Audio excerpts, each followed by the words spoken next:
How far can a girl run when the world has already decided to own her?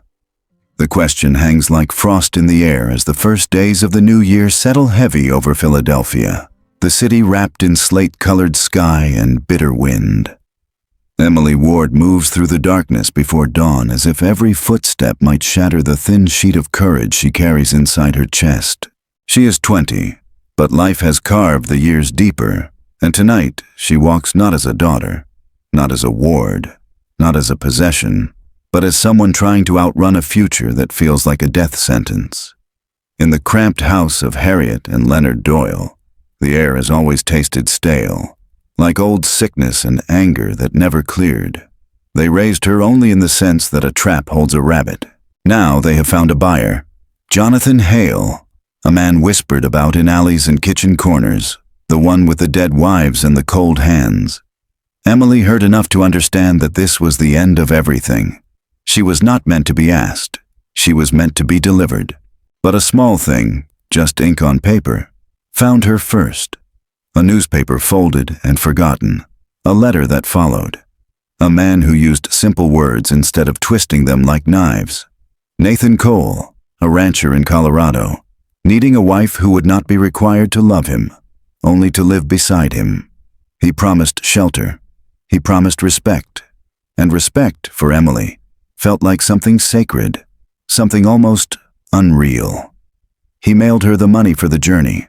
$42 might as well have been a kingdom. Harriet never saw it. Leonard never noticed. Emily moved carefully, silently, like a ghost already halfway gone. The train station smells like coal and fear. Steam curls up into the frigid air and disappears into the gray morning. Emily stands small beneath the weight of her worn coat. Gloved hands wrap tight around the ticket that feels like both salvation and betrayal. She has stolen what was meant to deliver her into captivity and turned it into a thin passage toward freedom. Men drift past in wool hats and heavy boots. Women pull shawls tighter around their shoulders.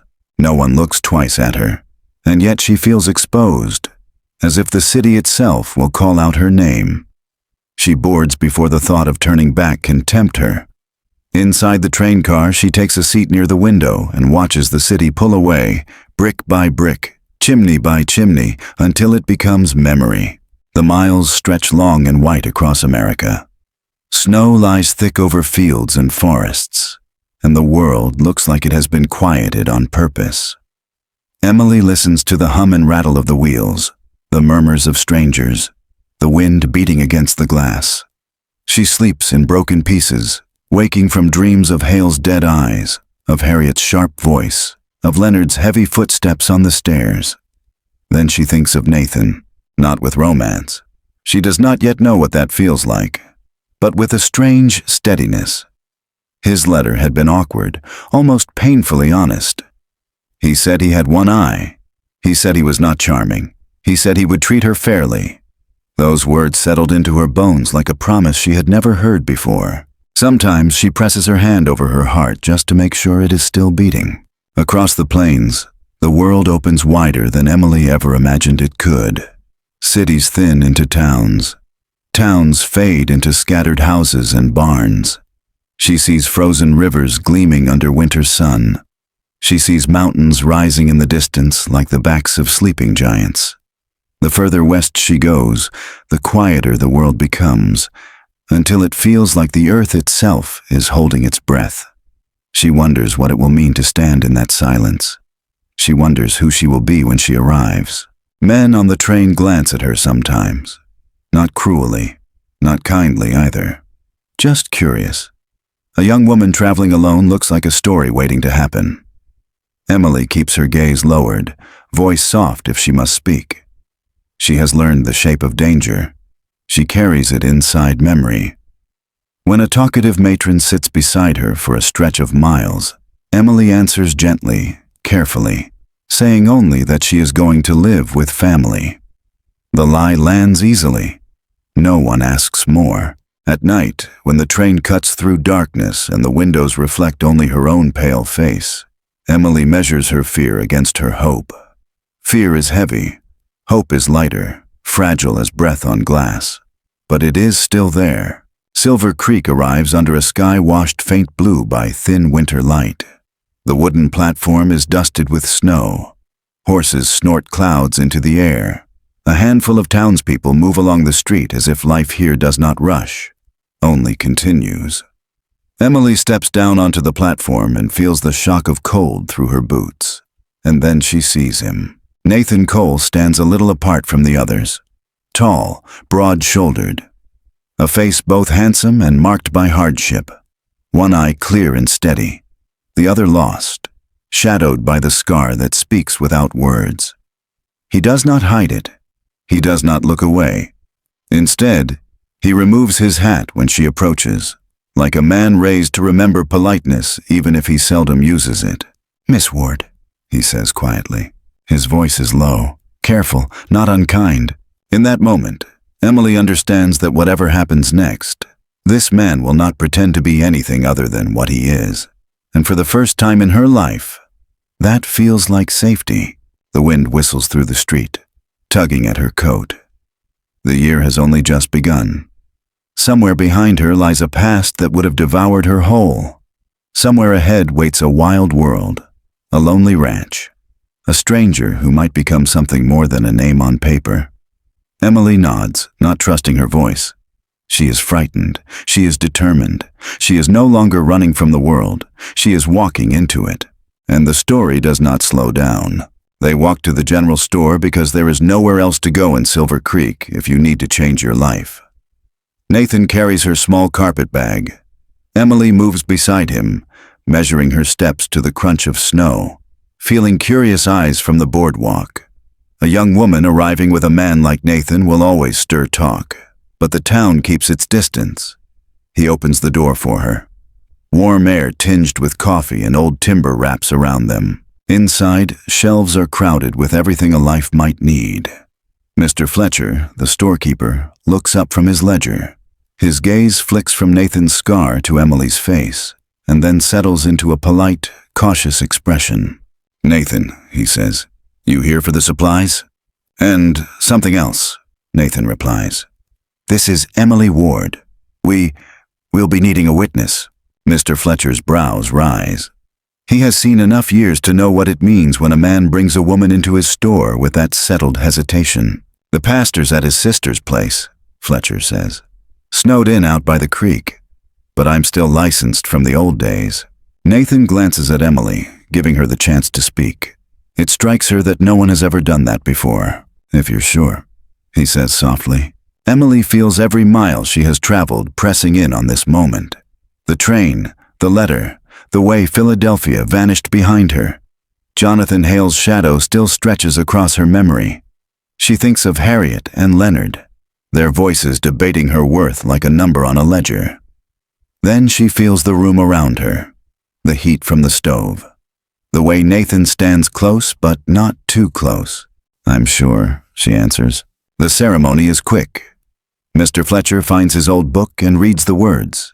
Nathan holds out a small silver ring, tarnished at the edges, simple but solid. "It was my mother's," he says.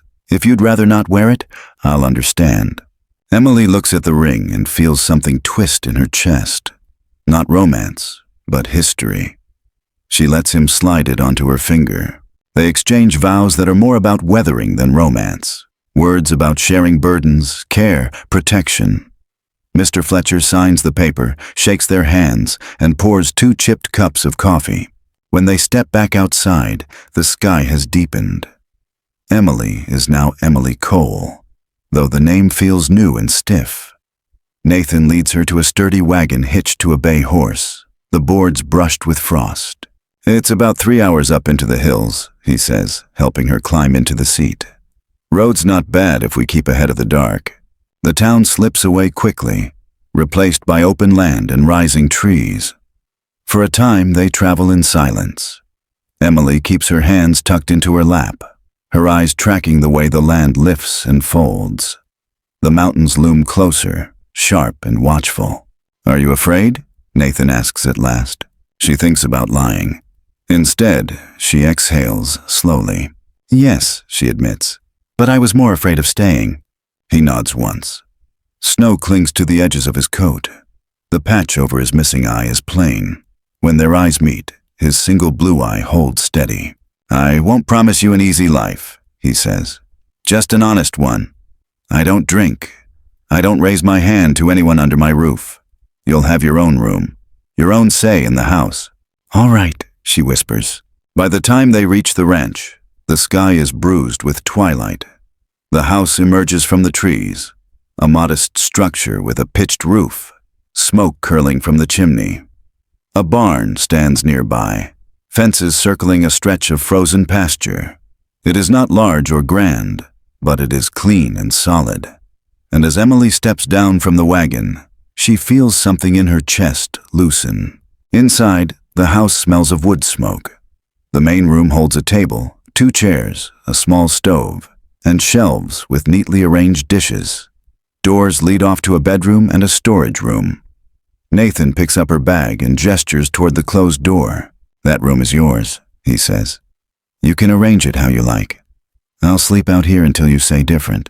She studies his face, searching for a hint that this is a performance. She finds none. His awkwardness is real. His distance is real. So is his care. "Thank you," she says. The room is small but private. A narrow bed, a washstand, a single window showing the dark line of pines. She places her bag on the floor and touches the edge of the quilt with careful fingers. For years, every space in her life belonged to someone else. Now, 4 walls and a door belong to her. They eat a simple supper, stew, bread, hot coffee. Nathan talks about practical things.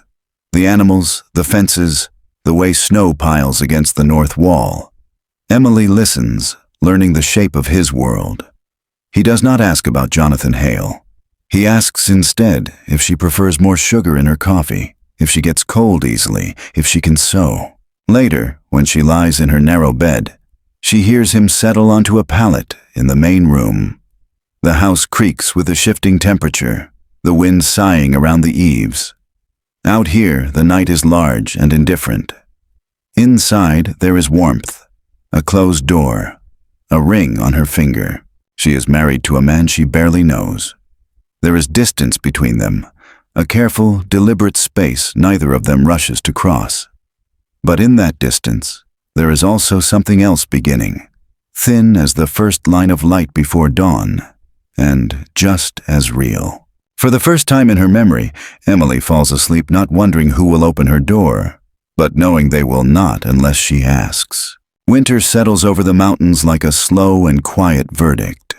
Snow gathers along the rails of the fence and presses heavy on the pine branches until they bow their dark heads toward the earth.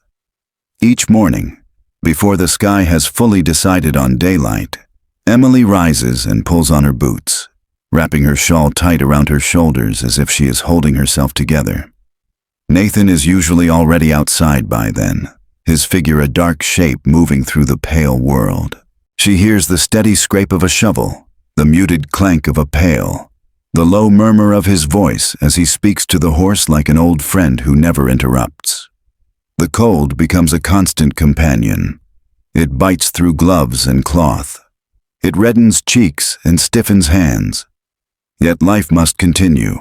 They carry water, chop wood, mend fences that winter storms strain and crack. Emily learns by watching, by trying, by failing quietly and then trying again. Nathan does not scold. He corrects gently, in few words, careful not to crowd her. When she drops a bucket or fumbles with rope, he simply shows her once more. The silence between them changes shape as the weeks pass. It begins as distance. It becomes space. And then, slowly, it becomes trust. Inside the house, warmth grows from the stove and from routine. Emily kneads dough, her palms pressing into the soft surface while snow taps faintly at the window. The scent of bread fills the small room like comfort you can breathe. Nathan sits at the table, mending tack or carving small pieces of wood into shapes that do not yet mean anything. Sometimes they speak. Sometimes they do not. But the quiet no longer feels like emptiness. It feels like a place where words might safely land when they decide to come. Still, fear lingers. Emily does not shake it off like snow from her coat. It follows her into sleep. Some nights she wakes with her heart hammering, her breath sharp and shaky. In the dark, she listens for footsteps that will never come, for doors opening, for the voice she escaped but cannot forget. Across the wall, Nathan lies awake too, staring into the dimness, his single eye catching the faint glow from the dying fire. He knows fear like a companion as well. He still sees his mother's face in memory, pale and exhausted. A woman whose life slipped away in childbirth while he watched his father break beneath the weight of grief and whiskey. Loss taught him early to keep distance from what he could not afford to lose. Neither of them speaks of these ghosts, but both can feel them in the room. Day by day, the rhythm of the ranch begins to anchor them. Emily feeds the chickens, sweeps the floor, patches worn shirts, and learns the stubborn personalities of the animals. She laughs once, surprised by the sound, when a goat refuses to move out of her way. Nathan looks up at the sound, startled at first, then quietly pleased. He carries a certain awkward tenderness in his movements, as though always mindful not to startle her, not to take up more space than he should. When he removes his patch at night to clean the scarred skin beneath, he does it facing away, out of habit more than vanity. One evening, Emily notices a fine tremor in his hand as he fastens the strap again. She understands that he, too, lives with something he thinks the world would rather not see. The winter storms grow harsher. Wind roars down from the high ridges, rattling windows and shaking the house like a warning. They stack wood high. They carry in extra water. One storm arrives with a sky the color of steel and stays for 2 relentless days. Snow falls so heavily that the world beyond the porch disappears into white. During that time, the house becomes their entire universe. They cook, talk a little, fall into quieter silences, and each night Emily sits by the fire while Nathan reads aloud from an old book with frayed pages. His voice is slow, careful, warm. Her eyes close sometimes, not from boredom, but because the sound feels safe in a way she never expected life could be. Trust happens like this, gradually, unknowingly, until one day it is simply there. But under that trust, darker currents still move. Emily's hands sometimes tremble when a knock sounds at the door, even if it is only the wind. Nathan still keeps his emotions guarded behind that steady, watchful gaze. And there are moments, quiet, fragile moments, when their eyes meet and hold a little too long, acknowledging something that neither of them is ready to name. Affection grows like a small fire carefully tended, slow and deliberate, warming the space between them without yet burning. One afternoon, Nathan finds her standing outside with the snow glittering around her, staring toward the distant line where the sky meets the ridge. She looks older than 20 in that moment, and younger all at once, worn by what she escaped, yet remade by where she now stands. He steps closer, not touching her, but near enough that she feels steadier. "Are you all right?" he asks. She swallows. "Sometimes I forget I don't have to go back." He nods once, a solemn understanding passing between them. "You don't. Not now, not ever." That evening, Emily places 2 bowls of stew on the table. When Nathan thanks her, the words carry more meaning than politeness. They are a recognition of effort, of partnership, of something earned rather than expected. Later still, when she retires to her room, she pauses at the door. The firelight paints a soft glow across his face as he sits alone at the table, lost in thought. The scar near his covered eye a pale mark against the shadows. For a heartbeat, she feels the ache of wanting safety not just as a condition, but as a connection. Unspoken things begin to heal in that silence. Not quickly, not completely, but genuinely. Winter does not grow kinder, yet somehow, life within it does. Each day, Emily grows more sure-footed. Nathan grows less guarded. Their lives intertwine not through declarations, but through small acts. The shared lifting of a heavy bucket, the quiet agreement over how much wood to bring in, The moment when he hands her his gloves without comment after noticing her hands shaking in the cold. These gestures build something stronger than promises spoken too soon. And though the fear never vanishes, it changes shape. It stops being a constant master. It becomes a shadow that retreats in the light of trust, of work, of companionship, of the knowledge that even fractured hearts can find steady ground in the middle of winter. Neither of them says the word love, but it waits there anyway, patient as snow on the mountains, forming slowly, quietly, until the spring thaw will finally reveal it. The first sign that danger has learned their names comes with the thaw that never quite arrives. Snow still grips the ground, but the sky begins to break open in thin streaks of pale light, and the trails become slush instead of ice. Emily grows stronger in the daily rhythm of the ranch. Nathan grows quieter, but not distant. His silences feel less like walls and more like thought. And then Warren Blackwood rides up the long track toward the house, his horse kicking up hard clumps of snow, his expression cut from something colder than winter. Emily sees him first through the window. A man who stands as if the world belongs to him. A man who has learned that fear is a useful tool. Nathan steps out onto the porch before Warren can reach the door. Their voices carry just enough through the air for Emily to hear the tone, if not every word. Nathan firm, Warren mocking and sharp-edged. Something about land, something about rights, something about not wanting trouble, while clearly coming to deliver it. Later, Nathan tells her simply, he wants to push the boundary fence back, claims his deed says otherwise. It doesn't. Emily studies his face and sees tension drawn tight within that single steady eye. She does not ask more. She just places a hand briefly on the table near his, close enough to be felt, not quite enough to be called a touch. Warren returns again weeks later, when the wind carries the smell of damp earth instead of frozen silence. This time his words are louder. This time he lets his gaze travel toward Emily, lingering too long, dismissing her as though she is something fragile that can be broken and set aside. You brought yourself a little wife, he says with a smile that does not reach his eyes. Dangerous world out here for someone like her. Would be a shame if things got unpleasant. Nathan steps between them before the meaning can fully sink in. That's enough, he says quietly. You need to leave. Warren rides away, but the threat remains behind, heavy as the clouds building along the ridges. That night, Emily sits by the fire and watches the shadows dance across the walls. Fear curls up in her chest, familiar but unwelcome. Yet something inside her shifts. The old Emily would have folded in on herself, silent and small. This Emily has crossed a continent. This Emily has learned the feel of cold steel in her hands when Nathan shows her how to hold a rifle, not to harm, but to protect. You don't have to, Nathan says gently the first time. I can... No, she interrupts softly. I want to know. And so, he teaches her.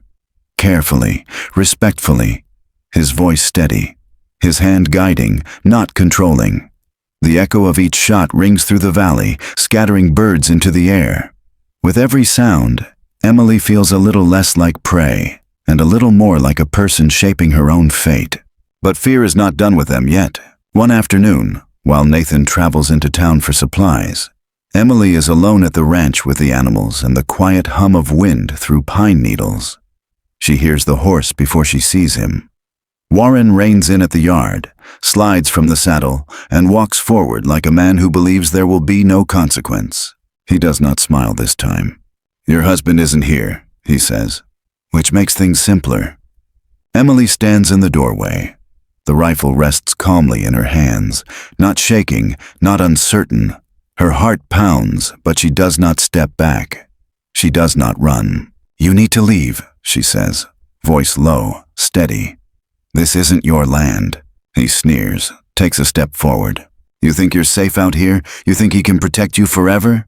Emily raises the rifle, not to threaten wildly, not to scream, but with a calm, measured certainty that was born from every mile she survived to reach this place. Go, she repeats. For a long moment, Warren sees something in her that surprises him. Not weakness, not fear, fire. He laughs once, bitterly, then turns back to his horse. This isn't over. But it is not the promise of a predator anymore. It is the frustration of a bully denied his easy victory. When Nathan returns and Emily tells him what happened, his jaw tightens, but he does not rage. He does what men of steadiness do. He rides into Silver Creek. He speaks to Sheriff Henry Miller. Papers are examined. Lines are measured. Witnesses remember words Warren would rather forget.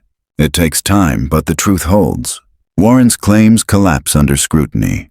His threats do not, and people have grown tired of fear shadowing their valley. The law, still young and fragile in these wild places, stands firm enough.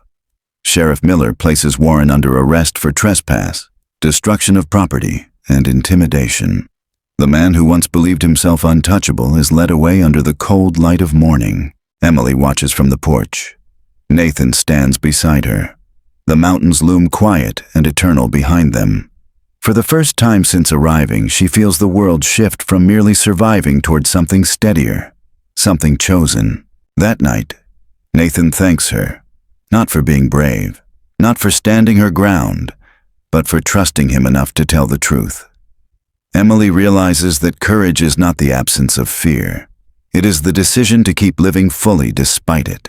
The ranch does not change overnight. Fences still need mending. Animals still need feeding. Winter still lingers at the edges of spring. But the air feels different, lighter, freer. Emily no longer looks over her shoulder for the past to catch her. Nathan no longer believes that closeness only leads to loss. Their steps move more easily in rhythm with one another. And in the quiet, without fanfare, without dramatic confession, love begins to settle into the house like warmth that does not leave when the fire goes out. Not the love of sudden passion, not the love of grand gestures, but the kind that grows from respect, from shared danger, from choosing the same direction again and again. They stand at the edge of a new season, not untouched by darkness, but transformed by the way they faced it, together. Spring does not arrive with fanfare in the mountains. It comes quietly, like a promise whispered rather than declared. Snow loosens its grip. Water begins to move again beneath the ice. The air smells faintly of grass that has not yet shown its face. And within the small house on the ridge, Emily begins to notice the subtle change inside herself as well. The soft flutter of life growing. The awareness that she is no longer only responsible for her own survival. She tells Nathan one late afternoon while he is mending a bridle at the table. Her hands tremble, but her voice is steady. His one blue eye widens, not with fear alone, but with a fragile hope he is almost afraid to touch. Memories flicker across his face. His mother, loss, the kind of grief that can hollow a man out. But then he looks at Emily, truly looks at her, and something steadier rises to the surface. He nods once and says, simply, "We'll face it together." Those words settle deeper than any vow spoken months before. As her belly begins to grow, the rhythm of their lives shifts again. Nathan grows protective in quiet ways. He carries heavier loads. He finishes chores faster so she will not have to. He makes small repairs inside the house she never would have noticed. Emily feels fear sometimes when the wind rises, when the world grows too still, when memories press too close. But she also feels something new. Belonging. The baby moves, and her hand goes instinctively to her side, and she realizes that her life now stretches forward instead of circling endlessly backward. Their closeness unfolds slowly. There are no sudden declarations, only glances that linger longer than before, hands brushing when passing plates, a warmth in the room that cannot be explained by the stove alone. One evening, while the fire crackles low, Nathan speaks of his mother in halting sentences, as though each word weighs something real. Emily listens, her gaze calm and open, not prying, not pitying. Later, she tells him about Jonathan Hale, about the way fear can shape a girl's bones. He listens just as carefully. Something shifts then, a barrier dissolving not with noise but with breath. When the time comes for the baby to arrive, the world outside is wrapped again in winter's quiet cloak. though the year has turned forward. Snow drifts thick against the porch. The air glows faintly blue with cold. Emily's labor begins in the early hours before dawn, the pains coming like waves rolling in from some unseen ocean. Nathan does not leave her side. His large calloused hand anchors hers. His voice, low and calm, grounds her when fear threatens to steal the air from her lungs. He has sent for the midwife from town days earlier, just in case. She arrives with gentle competence, and together they guide Emily through hours that stretch into something timeless, pain and hope and strength braided tightly together. At last, a cry breaks into the small house, thin, clear, new. A daughter. They name her Grace. Emily holds the tiny bundle against her chest, skin to skin, tears sliding silently down her cheeks.